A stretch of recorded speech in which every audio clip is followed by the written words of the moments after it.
Anthonites, the wind is out today. What the hell is this? Well, it's about to rain and storm. But I wanted to share with you this. This is Love's truck stop that I'm at right now. And you know what? When I was in the Philippines, I did a video about sort of the similar thing in the Philippines. But I want to show you, like, not the differences, but I want to show you what an American truck stop is all about. Technically, it's also a convenience store and a bunch of other things, but we're just gonna call it a truck stop.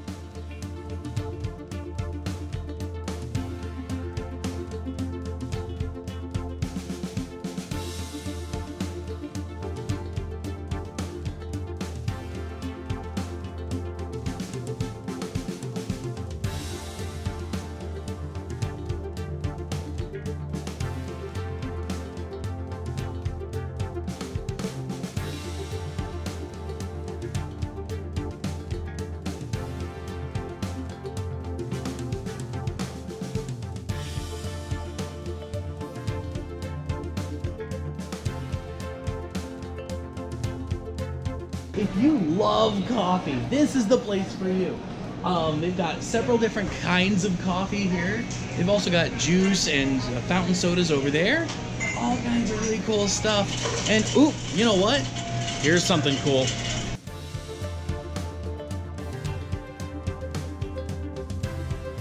Several different kinds of sweeteners, several different kinds of creamers, and just a whole lot of fun.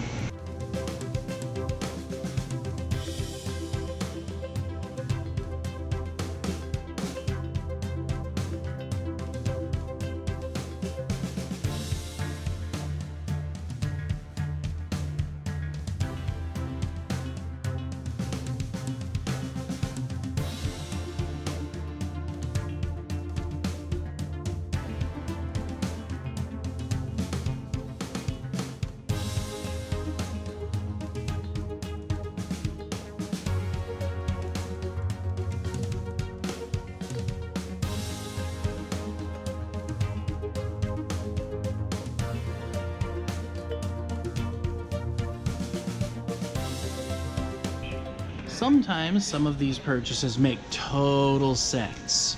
Other times, I am so confused, but it's really cool. So now we're in the section having to do all with just stuff for big trucks. Whether you call them trucks or semis or semis or lorries or whatever, that's what this section is.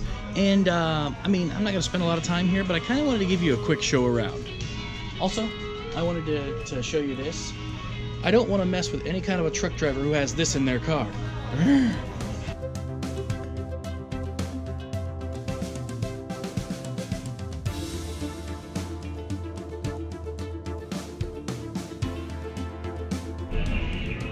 Here you go, in case you left your cane at home, or if you just want to buy a really cool one, like this one's got a lion's head, this one's got like a skull on it.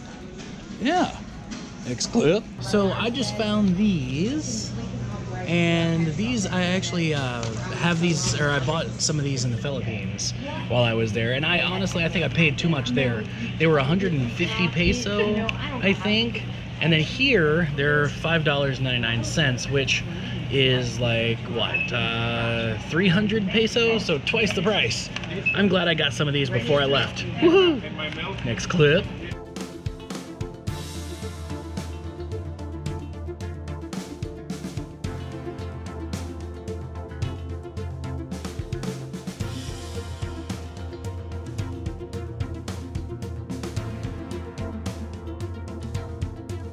One of the things that you'll notice about truck stops in America and gas stations, convenience stores in general, there is no shortage of stuff to buy. They've got like miniature cars, food, snack food everywhere. Look at this. Stuff to take care of your car, cat food and dog food for some reason. Because people go to truck stops here when they're on vacation, you'll find everything from healthcare needs, sanitary napkins in case you need napkins that are sanitary, I think, coolers, food, the whole 9 yards. And the food, oh my goodness, they've got everything from microwavables to like proper like Subway and McDonald's, and we'll go over that here in a second. There's absolutely no shortage of drinks, as you can tell behind me. Consumerism is strong here. Just random stuff.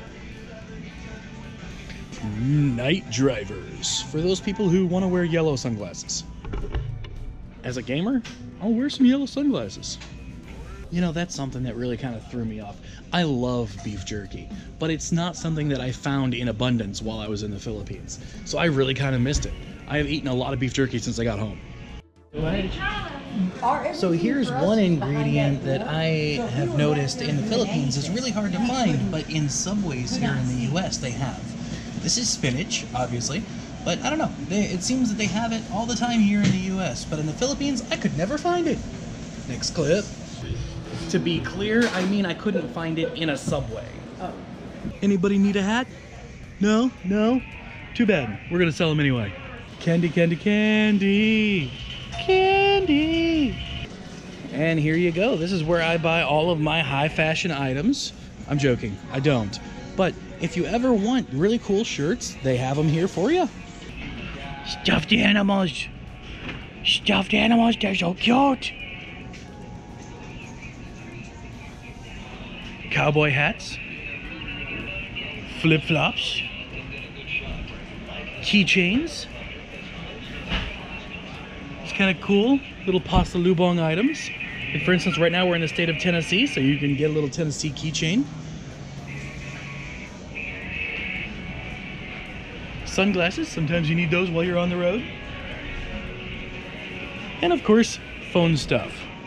But here's something really cool. Wall chargers, phone charging cords, and power banks.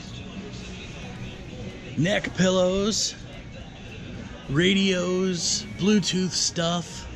Anything you may or may not need while you're traveling, it's all here. And here, lots and lots of coffee. Yes, sir. I'm doing a travel vlog, and I'm back in the States. All right, Antonites. So, Mom and I, we're about to take off. We're about to leave here. But, so I wanted to talk a little bit about, truck stops, convenience stores, things like that here in the States. And I actually have a guest here who knows quite a bit about that.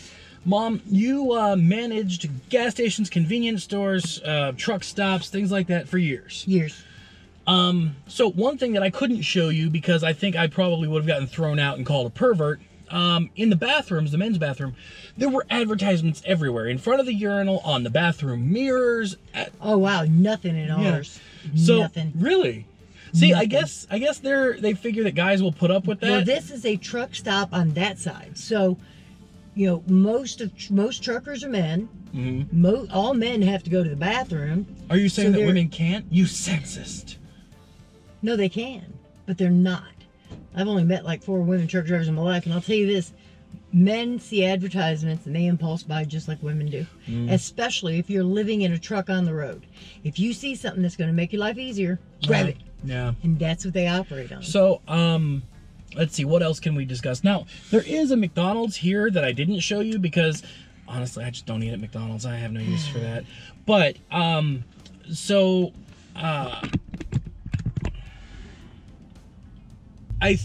would you say that this is a typical, like, average, everyday truck stop? No. Or is this bigger? Is it smaller? This is it's a multi-branded, okay? It's branded as a McDonald's, branded as a Subway, and it's branded as Love's Travel Centers. But keep in mind that most truck stops have their own sit-down restaurants in them that they run. Mm-hmm. I wouldn't say most, a lot. I think this is becoming the new normal. It is, but most truck stops aren't going to change. You know, they're just not. But Pilot did. Pilot used to have their own restaurants and stuff, and now they've branded out. But I think they realized that the money isn't in restaurants.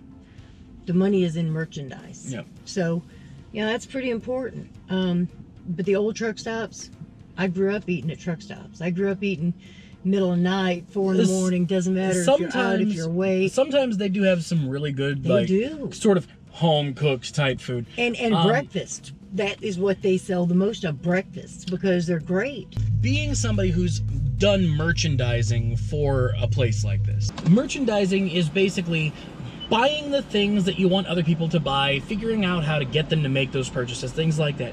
As somebody who's done that job, if you had to take a wild guess, what kind of margins do they have on those stupid little tchotchkes, like the keychains and all that? Pretty high. Pretty high? Pretty high. Coffee cups, keychains, those things, it's probably 100%. Which, what that means is, if you're paying $5.99, that's $6. They bought it for $3. They bought it for $2.99 or $3.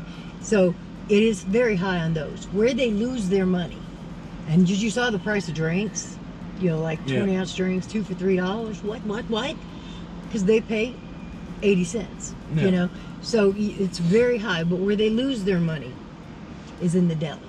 But you remember how we saw the hot dogs and all that stuff? There's a lot of food waste right, there. There's a lot of coffee waste. They dump it every 2 hours, I think. So they have to make fresh coffee. They dump that. There's 4 or 5 pots. See, that's amazing, because they have a lot of different kinds of coffee, which means a lot of them have to go every couple hours. And they have to grind each and every one as they go. That's even harder. So they lose money in their deli, and they lose money.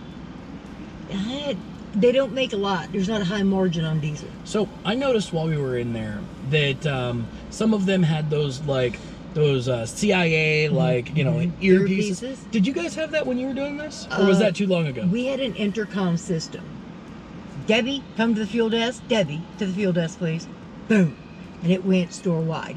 But in a truck stop, ours was very large, and we ran the whole thing: restaurant, TV room, lounge, bathroom, showers, all that stuff. So I could have been anywhere. The only place I could never hear them is if I was in the cooler. So if I didn't answer them within 2 minutes, somebody would come to the cooler. They knew. They came to the cooler. Deb, we need you at the fuel desk. Usually it was an override or an error or something. Somebody made a mistake, and that's another big difference that I didn't even think about. A lot of times in places sort of like this, in the Philippines, rather than having the walk-in cooler style like they have here, usually it's all front loading. So someone will walk up to the front and they will put that in. Whereas here, we go in the cooler and stock the back so the drinks stay cold in the front. I'm not saying, and someone, if I don't make this clear, is going to try to ruin me for this. I'm not saying that walk-in coolers don't exist in the Philippines. I'm saying, on the whole, on average, you don't see them as often as you do here. Right. And a lot of our convenience stores, more convenience stores than truck stops don't have them, but convenience stores have those same coolers. So what you do, or Mountain Dew. Mountain Dew, I don't know if they have that in the Philippines, but it's the biggest selling drink in America. There is Mountain Dew there. Okay, so you pretty much anything you can think of as far as soda here, you'll find there, unless it's something super niche like Cheerwine. Because that's only sold in a very small section of the U.S., it never made it to the Philippines. Well, being a non-drinker, I don't even know what that is. Cheerwine isn't even an alcohol. It's just, it's like, you know what it is? It's like a cherry-flavored, it's like a cherry-flavored Dr. Pepper. It's weird. I mean, it's not bad. I've had it, but... Anyway, convenience stores are more likely to have the front-loading coolers. But here's what we do. So we move all the drinks to one spot, 2 spots, like as mid-full. And we have empty rows. We put 3 or 4 in and then pull from the other racks. Yeah. So the dates are right on all of them. We never just throw them in the front. We pull all the cold ones out. We stock the backs.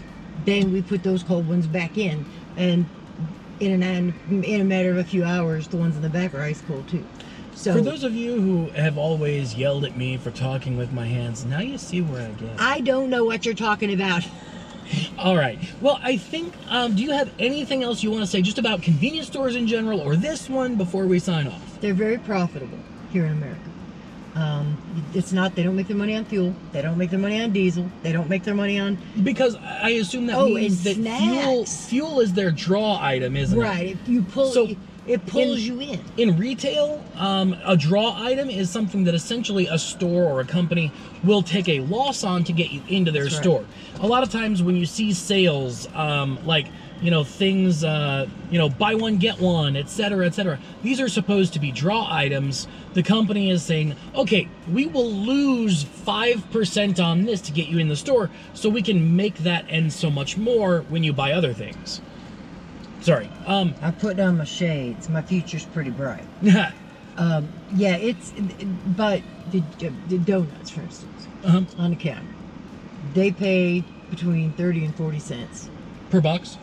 No, per donut thing. So think about this. They're selling them for $1.69. How much profit is that? Hundreds of percentages. Yeah. So Fireworks is another big one. They don't sell them here, but I have seen. they not here, but they're everywhere around here. When I was working with Fireworks, we had a 400% markup on our fireworks. That's why you can make deals like, look, and we were buying from a middleman. I'll give you a free thing of bottle rockets. Yeah. Bottle rockets don't cost anything, but you're buying $40 worth of something and getting a bottle rocket. Yeah. So. All right. Well, anyways, I hope that this video has been helpful for you. I hope that it's helped you out in some way. I hope that you've enjoyed it. Hope it's been fun. If you have any questions, comments, matters of concern, leave them down there. I'm pretty sure that your people watching right now are hoping I'd get these sunglasses on some point. So therefore, till next time, don't forget to like, subscribe, and do all those things that make us love our jobs. Also, be awesome to yourself and amazing to each other. Bye.